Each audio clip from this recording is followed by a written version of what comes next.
И вы были одним из тех людей, кто работал над созданием словаря в области изобразительного искусства, который должен был помочь педагогам, должен был помочь детям, которые в начальной школе этот предмет стали изучать на гагаузском языке и в детских садах с 2018 года.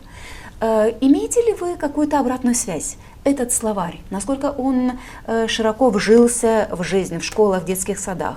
Есть ли какие-то недочеты? Нужно ли что-то менять? Нужно ли обновлять? Нужно ли расширять этот словарь? В 2014 году я устроился в научный центр Маруневич. У меня 2 проекта было.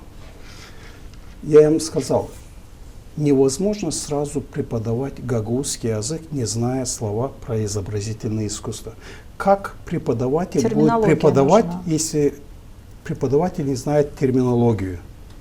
Поэтому мы должны сделать басамак-басамак. То есть сначала словарь, потом программа, потом обучение преподавателей, всех с Гагаузии. И вот я занимался, у меня 2 проекта было, которые утвердились в научном совете. Это создание словаря гагаузско-русский, русско-гагаузский.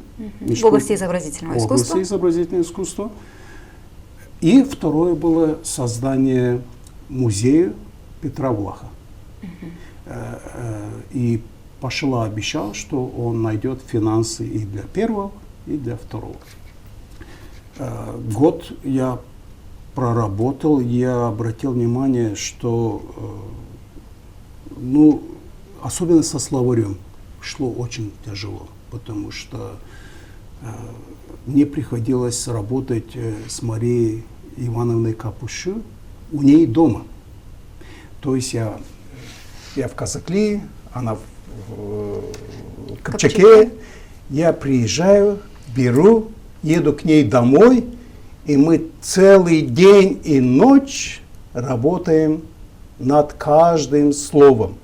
Спасибо Марии Капуши, очень помогала, несмотря на хозяйство этой женщины, которая должна, кроме этого, кушать, готовить мужу. Ясно. Вот Лена Федоровна задала вопрос о том, какая обратная связь. То есть знаете ли вы, насколько этот словарь помог этим учителям, которые преподают на гагаузском языке школьный предмет рисования? Мне так было неудобно, когда я был в Чадовинском художественном школе и сказал, вы пользуетесь словарем? Они говорят, какой словарь?